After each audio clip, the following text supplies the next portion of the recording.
2002년생들이 제일 많이 받는 질문이 뭔지 아세요? 한번 2002년생이 앞에 있다 생각하시고 질문 아무거나 처음 보는 사람한테 던진다면 뭐 하실 것 같으세요? 제일 많이 받는 질문이 너 월드컵 봤어? 봤겠습니까? 보았다 한더라도 기억이 나겠습니까? 그런데도 그 질문들을 굉장히 많이 해요. 너 한일 월드컵 2002년 월드컵 봤어? 라고 물어보는 이유는요. 나의 기억에 2002년도의 그 기억은 잊을 수 없는, 정말 내 인생에서 지울 수 없는 너무나도 행복하고 뚜렷한 기억이기 때문에 그 감정을 함께 공유하고 싶은 마음에 그런 질문을 던졌을 것입니다. 그때 생각하시면 벌써 23년 전 얘기인데도 아직도 생생하시지 않으세요? 마치 얼마 전에 있었던 것처럼 그 기억이 나시잖아요. 그 8강전 경기 스페인이랑 할 때요. 승부차기를 했었어요. 승부차기 마지막 주자가 누구였는지 기억하세요?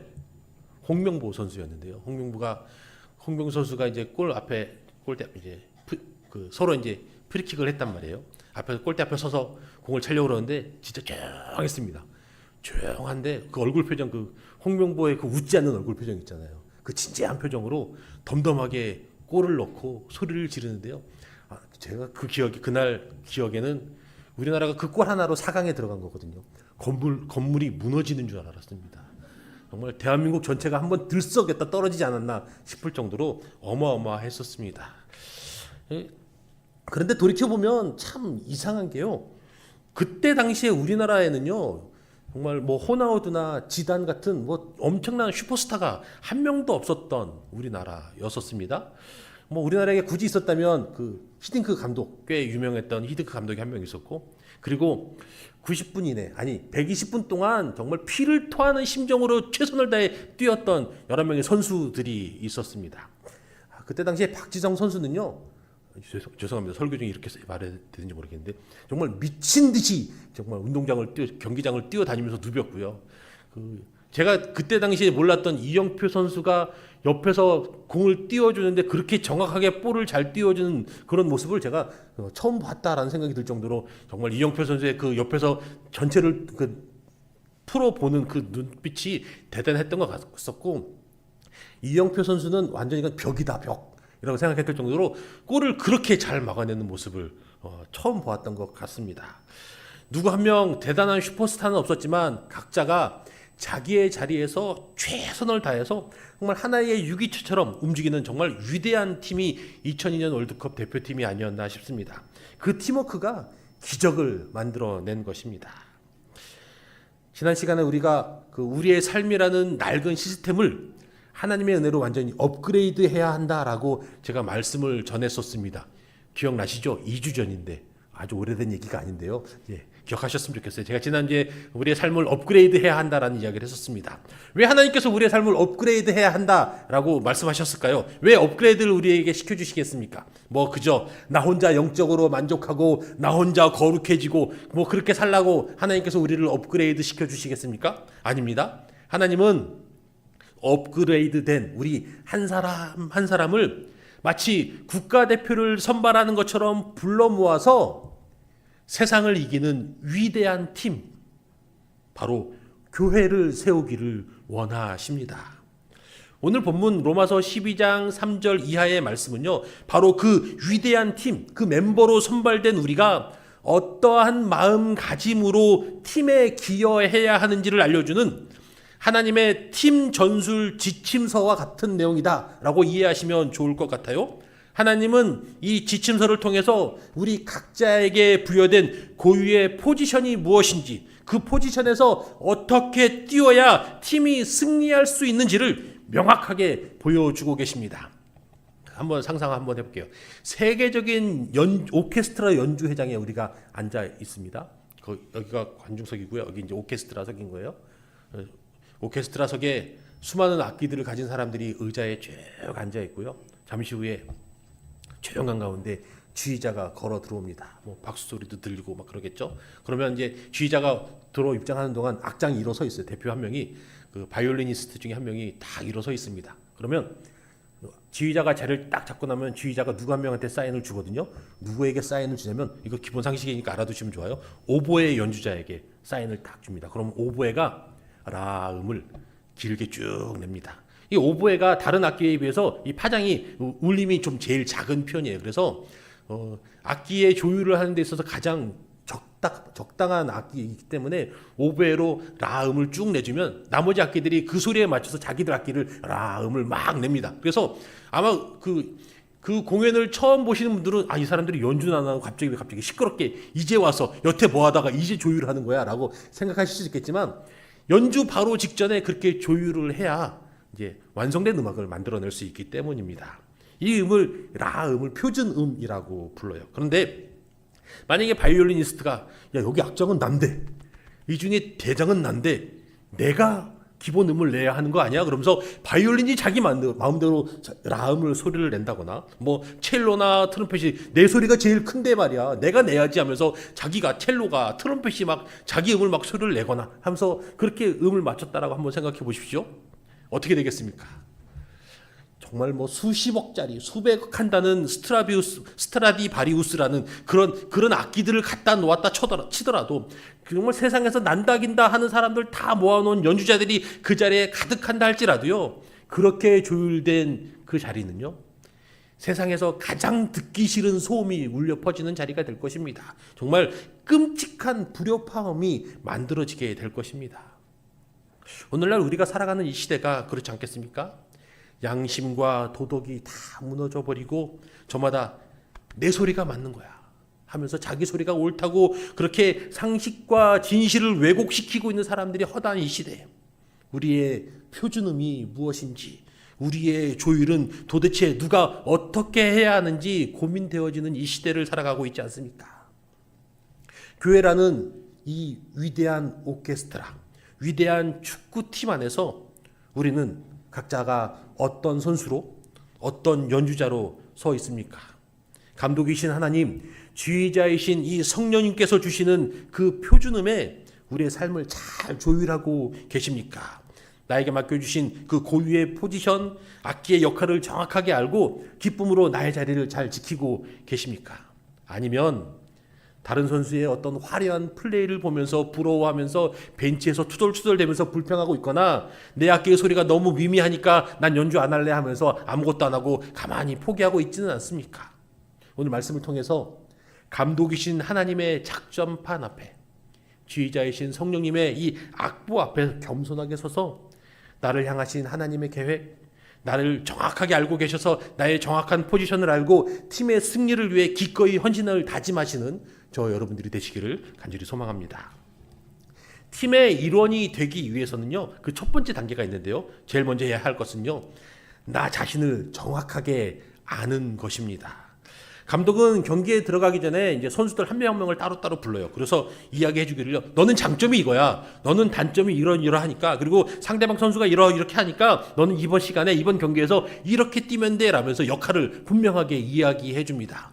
오늘 본문 3절 말씀은요, 감독이신 하나님께서 팀의 멤버가 된 우리 한 사람 한 사람에게 주시는 첫 번째 지침입니다. 우리 함께 3절 말씀 같이 읽어보도록 하겠습니다. 3절 말씀 함께 읽습니다. 시작. 내게 주신 은혜로 말미암아 너희 각 사람에게 말하노니 마땅히 생각할 그 이상의 생각을 품지 말고 오직 하나님께서 각 사람에게 나누어 주신 믿음의 분량대로 지혜롭게 생각하라. 아멘. 이 말씀은 우리 마음에 숨겨져 있는 두 종류의 굉장히 위험한 독, 두 종류의 치명적인 바이러스를 제거하라는 명령입니다. 이소부화 먼저 하나 들려드릴게요. 그 어느 날 모기 한 마리가 살고 있었는데요, 모기가 막 쫄쫄 굶고 있는 거예요. 모기가 왜 굶고 있었냐면요, 지나다니는 동물들을 보니까 막 사자가 다니는데 사자의 그 어르릉 으르렁 되는 소리만 들어도 막 귀식청이 떨어져 나갈 것 같고 막 공포에 시달리는 거예요. 저 코끼리 옆에 가볼까 했더니 내 이 모기의 침으로 과연 코끼리의 피부를 뚫을 수 있을까 염려가 되는 거예요. 그래서 사자는 무서워서 가까이 가지도 못하고 코끼리는 걱정이 돼서 다가가지도 못해서 이 모기가 어느 누구의 피도 빨아먹지 못하고 그냥 시름시름 알아가면서 죽어가고 있는 거예요. 그래도 그렇게 죽을 수는 없잖아요. 그래서 모기가 안 되겠다, 용기를 내야겠다 하면서 근처를 돌아보니까 사자 한 마리가 있는 거예요. 사자 한 마리 옆에 나갔더니 모기가 엥 하는 소리가 나니까 사자가 깜짝 놀래가지고 막 움직입니다. 그런데 느낌을 보니까 모기가 느껴보니까 사자가 자기가 어딘지 못 찾는 것 같은 거예요. 살짝 자신감이 오릅니다. 그래서 사자의 엉덩이를 쿡 물었어요. 모르는 거예요. 모기가 엉덩이를 물었는데도 사자는 어떻게 해야 할지 모르겠는 거예요. 그래서 자신감을 얻고 모기가 사자의 여기저기를 막 물으면서 피를 배부르게 딱 먹고 났어요. 완전 성공한 거죠.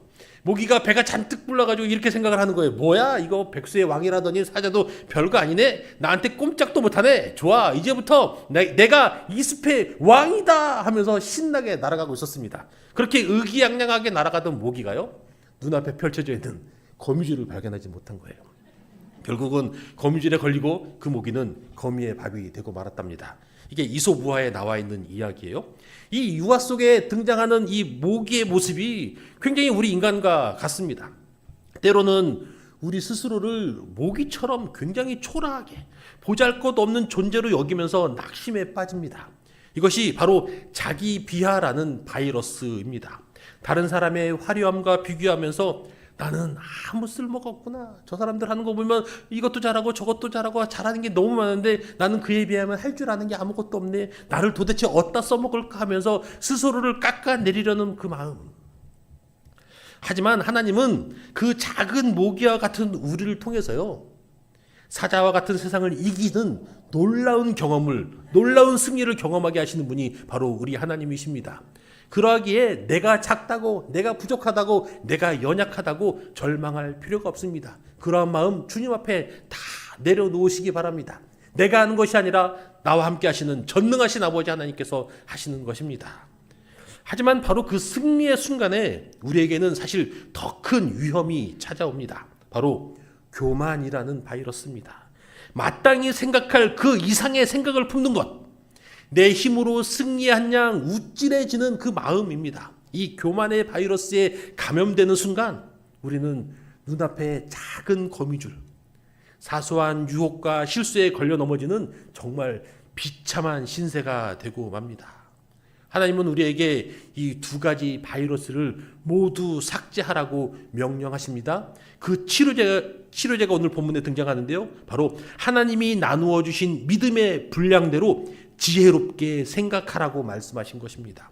나의 능력치나 세상의 평가가 아니라 나를 부르시고 나에게 은혜를 주신 하나님의 시선으로 나를 바라보라는 것입니다. 저를 한번 따라해 보실게요. 나를 부르시고 나에게 은혜를 주신 하나님의 시선으로 나를 바라보라. 이 마음이 우리에게 있어야 한다는 거예요. 잠언 16장 2절에도 이렇게 말씀합니다. 같이 읽어볼게요. 시작. 사람의 행위가 자기 보기에는 모두 깨끗하여도 여호와는 심령을 감찰하시느니라. 아멘. 내가 나를 어떻게 보느냐가 중요한 것이 아니라는 거예요. 나를 지으시고 나를 가장 잘 아시는 하나님께서 나를 어떻게 보시느냐가 중요합니다. 하나님은 단 한 번도 실수하지 않으시는 최고의 감독님이십니다. 그래서 고린도전서 12장 18절은 이렇게 선포하고 있습니다. 같이 읽습니다. 시작. 그러나 이제 하나님이 그가 원하시는 대로 지체들을 각각 몸에 두셨으니, 아멘. 하나님이 원하시는 대로 나를 지금 이 자리에 두셨습니다. 그러므로 더 이상 다른 사람과 비교하면서 교만하거나 낙심할 필요가 없습니다.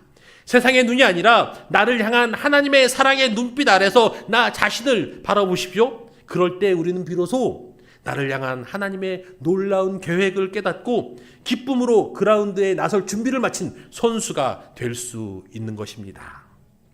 나 자신을 하나님의 시선으로 정확하게 분석했다면 이제 두 번째 단계로 넘어가야 하는데요, 그것은 바로 팀 전체의 전술을 이해하는 것입니다.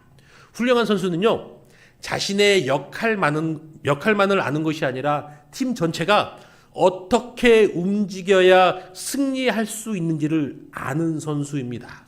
그 현역 축구 선수 중에 실력으로만 봤을 때는 당연히 국가대표에 뛰어야 할 만한 선수인 것 같은데, 국가대표 선수로 발탁이 되긴 했었어요. 근데 한 번, 두 번 선수로 뛰고 나서는 바로 그 다음부터는 국가대표가 아니더라고요. 이야기를 들어보니까 이 선수가 실력은 너무너무 뛰어난데 감독의 팀 전술에 전혀 응하지 않고 자기 마음대로 경기를 한다는 거예요. 자기 마음대로 계속 드리블하고 패스도 하지 않고 자기 마음대로 하는 바람에 결국은 대부분의 감독들이, 국가대표 감독들이 이 선수를 쓰지 않는다라고 이야기해요. 오늘 본문 말씀 4절과 5절 말씀은요, 하나님께서 우리 교회라는 팀을 위해 설계하신 위대한 팀 전술을 보여주시는 말씀입니다. 우리 함께 4절과 5절 말씀을 같이 읽어보겠습니다. 4절 5절 함께 읽습니다. 시작. 우리가 한 몸에 많은 지체를 가졌으나 모든 지체가 같은 기능을 가진 것이 아니니 이와 같이 우리 많은 사람이 그리스도 안에서 한 몸이 되어 서로 지체가 되었느니라. 아멘. 오늘 본문은 교회를 몸에 비유합니다. 하나님께서 우리 교회를 설계하신 핵심 전술은 바로 이 다양성 속의 통일성입니다. 하나님은 우리를 똑같은 모양의 부품으로 만들지 않으셨습니다. 각기 다른 배경과 각기 다른 성격, 다른 재능과 다른 은사를 가진 사람들로 우리를 부르셨습니다. 그래서 교회 안에는 언제나 나와 다른 사람이 존재합니다. 나와 생각이 다른 사람, 나와 성격이 다른 사람, 나와 살아온 환경이 다른 사람들이 우리 안에 있습니다. 이게 만약에 세상의 팀이라면 이 다름이 종종 갈등과 분열의 원인이 될 것입니다. 미국의 극작가인 마크 트웨인이요, 이 신학적인 논쟁으로 갈라서 있는 기독교인들을 풍자하기 위해서 한 이야기를 만들었는데요. 제가 그 이야기를 읽어드릴게요. 서로 다른 동물들을 같은 우리에 넣고 조련하는 취미를 가진 어떤 농부의 일기입니다. 제가 읽어드릴게요. 내가 처음 한 일은 개와 고양이를 한 우리에 넣는 것이었다. 별다른 노력 없이도 둘은 친해졌다. 다음으로는 돼지와 염소를 넣었고 많은 노력이 필요했지만 결국 친해졌다. 여기에 새를 넣었으나 역시 별 무리는 없었다. 하지만 내가 결코 할 수 없다고 느껴지는 일이 하나 있는데 그것은 교파가 서로 다른 기독교인들을 사이좋게 지내게 하는 일이다. 이게 소설을 쓰는 사람이 이렇게 글을 써놓은 거예요. 얼마나 뼈아픈 농담입니까? 어떤 선교사님이, 제3세계에서 사역하고 계신 선교사님이 비슷한 보고를 했는데요. 뭐라고 보고했냐면요, 많은 그리스도인들이 싸우고 있는데 마귀와 싸우는 것이 아니라 서로 싸웁니다. 서로 자기 편 예수님이 옳다고 그렇게 싸우고 있습니다. 이 이야기들이 우리의 가슴을 정말 아프게 찌르는 이유가 무엇입니까? 남의 이야기 같지 않기 때문에 그런 거 아니겠습니까? 교회 안에서 우리는 얼마나 자주 서로의 다름을 포용하지 못하고 작은 차이를 인정하지 못해서 분열하고 갈등하고 있습니까? 하지만 하나님은 오늘 우리에게 분명하게 말씀하십니다. 우리는 그저 서로 다른 동물이 아니라 그리스도 안에서 한 몸이 된 지체라고 말씀하십니다. 분열과 갈라짐이 세상의 속성이라면 연합과 포용은 하나님의 속성입니다. 에베소서 4장 16절은요, 이 놀라운 신비를 이렇게 말씀하고 있습니다. 함께 읽어보겠습니다. 시작. 그에게서 온 몸이 각 마디를 통하여 도움을 받음으로 연결되고 결합되어 각 지체의 분량대로 역사하여 그 몸을 자라게 하며 사랑 안에서 스스로 세우느니라. 아멘. 그렇습니다. 우리는 서로의 다름을 통해서 서로가 도움을 받고 서로 연결되어서 함께 자라나는 존재들입니다. 나의 부족함을 채워주는 지체가 있고 나 역시 다른 사람의 부족함을 채워줄 수 있는 고유한 역할이 있습니다. 오늘 본문은 그래서 선포합니다. 우리 많은 사람이 그리스도 안에서 한 몸이 되어 서로 지체가 되었느니라. 우리는 그리스도의 피로 맺어진 운명 공동체입니다. 더 이상 서로의 다름을 불편해하지 마십시오. 나와 다른 그 지체가 나의 약점을 보완해주고 나를 온전하게 만들어주는 하나님의 선물임을 기억하시기 바랍니다. 우리 고린도전서 12장 21절 말씀을 같이 읽었으면 좋겠어요. 함께 읽을게요. 시작. 내가 너를 쓸 데가 없다 하거나 또한 머리가 발더러 내가 너를 쓸 데가 없다 하지 못하리라. 이 말씀을 기억하시면 좋겠습니다. 우리는 서로가 있어야만 비로소 온전해지는 하나의 팀입니다. 이 위대한 팀 전술을 깨달을 때 우리는 비로소 서로를 진심으로 존중하고 사랑하면서 함께 승리를 향해 나아갈 수 있을 것입니다. 나를 정확하게 분석했고 우리의 팀의 이 위대한 전술까지 이해했습니다. 마지막 단계가 있는데요. 그것은요, 감독의 지시에 따라서 실제로 그라운드에 나가서 뛰는 것입니다. 오늘 본문 6절부터 8절의 말씀은요, 우리 각자에게 주어진 포지션, 그리고 그 포지션에서 어떻게 뛰어야 하는지를 구체적으로 보여주는 말씀입니다. 우리 6절부터 8절까지 말씀을 함께 읽어보겠습니다. 시작.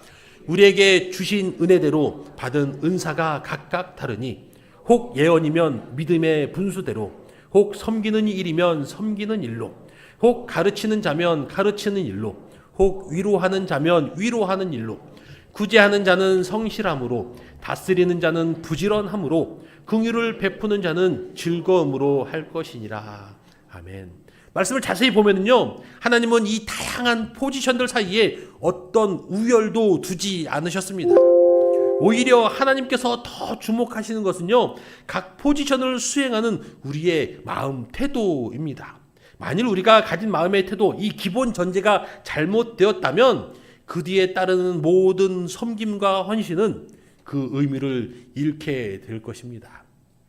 제가 굉장히 즐겨보는 TV 프로그램이 하나 있는데요. 이제 수요일에 끝나고 나면 집에 가면 바로 보는 프로그램이에요. 그 골 때리는 그녀들이라고, 제가 알기로는 우리 유목쌤도 굉장히 좋아하시는 프로그램인데, 제가 수요일 저녁에 딱 들어가면 이제 그 방송을 주로 보는데, 얼마 전에 지금 시즌 중에 굉장히 제일 우승팀이다라고 불려지는 그 원더우먼이라는 팀이 있어요. 거기에 그 용병 한 명이 들어왔는데, 일본인 여성 선수가 들어왔는데 너무 잘하는 선수가 들어와서 압도적으로 경기를 잘하는 거예요. 그동안 잘했던 팀들을 막 4대0, 6대0 막 이렇게 이겨버리더라고요. 그런데 그 팀을 딱 한 팀이 이겼습니다. 어떤 팀이 이겼냐면요, 지금 그 각종 팀들이 구성되어져 있는 팀 중에 가장 평균 키가 작고 가장 체력이 약해 보이는 발라드림이라는 발라드 가수들로만 구성되어져 있는 매우 체격이 작은 뭐 석이 이런 그 친구들이 포함되어 있는 그 팀이 이 원더우먼 팀을 이겼어요. 아주 그냥 기가 막힌 드라마 같은 내용으로 만들었어요. 근데 그때 그 경기를 봤던 관중들이 하나같이 말했던 이야기가 있는데요, 이건 실력으로 이긴 게 아니라 태도가 이긴 것이다 라고 이렇게 표현을 합니다. 그 KFC 아시죠? 치킨 그 KFC 할아버지에 대한 유명한 이야기가 있잖아요. 커넬 샌더스라는 이 할아버지가 65세 때, 다른 나이도 아니고 65세 때 망했어요. 65세 때 완전 망해가지고 정부 보조금으로 $100 받은 게 전부 다였습니다. 그런데 그때 그 나이에도 포기하지 않고 1009번이 넘는 거절을 당했음에도 불구하고 계속 도전을 했다라는 거예요. 그리고는 지금의 KFC를 만들었다는 거죠. 하나님께서 보시는 것이 바로 이것입니다. 하나님은 우리가 얼마나 화려한 은사를 가졌는지가 아니라 우리에게 맡겨주신 그 작은 일 하나를 어떤 마음과 태도로 감당하는지 그것을 더 세밀하게 보고 계시다라는 거예요. 예수님의 가장 유명한 설교라고 불려지는 것이 있는데 바로 산상수훈의 팔복입니다.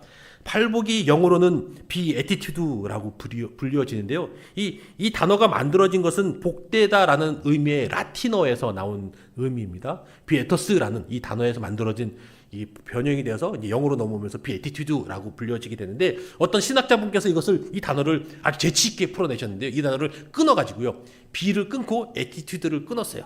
이렇게 끊어서 다르게 해석을 한 거예요. 뭐라고 해석을 했냐면요, 우리가 어떤 존재가 될 것인지는 우리의 태도에 달려있다라고 해석을 한 겁니다. 그런데 이 해석이요, 저는 팔복의 핵심을 꿰뚫어보는 놀라운 통찰력이다라고 저는 그렇게 바라보았어요. 한번 생각해 보세요. 예수님께서 말씀하신 팔복, 세상이 말하는 복이 아니에요. 예를 들면 돈이 많은 자는 복이 있나니 이렇게 시작하지 않습니다. 반대로 심령이 가난한 자, 애통한 자, 온유한 자, 그들이 복이 있다라는 거예요. 심령이 가난하고 온유하고 긍휼히 여기는 마음을 갖고 애통하는 마음을 가진 사람, 이게 무엇입니까? 하나님 앞에 어떠한 태도를 가진 사람인가라는 이야기 아니겠습니까? 그리고 우리가 그러한 태도를 가질 때 우리는 비로소 긍휼히 여기는 존재, 마음이 청결한 존재가 된다라는 것입니다. 정말 그렇지 않습니까? 우리의 태도가 우리의 존재를 결정합니다. 오늘 본문의 말씀도 마찬가지입니다. 하나님께서는 우리가 어떠한 대단한 은사를 가졌는지를 보시는 것이 아니라 그 은사를 사용하는 우리의 태도를 보십니다. 그 태도가 바로 하나님 앞에서 우리의 참된 존재를 증명하기 때문입니다. 예수님께서 들려주신 이 달란트 비유가 있는데요. 주인은 5달란트를 남긴 종과 2달란트를 남긴 종에게요, 글자 하나 다르지 않고 똑같은 칭찬을 하셨습니다. 잘하였도다 착하고 충성된 종아. 이게 5달란트를 남겼다고, 2달란트를 남겼다고 더 많이 남긴 종에게 더 특별한 칭찬을 해주신 게 아니라요, 5달란트를 남겼어도 2달란트를 남겼어도요 똑같이 칭찬했습니다. 이렇게 칭찬을 받을 수 있었던 기준은요, 그들이 남긴 액수가 아니었고요, 그들이 보여준 충성됨, 다시 말하면 그들의 태도 때문이었습니다. 어쩌면 여러분 중에는 나는 1달란트밖에 받지 못했는데 라면서 낙심하는 분들도 있을지 모르겠습니다.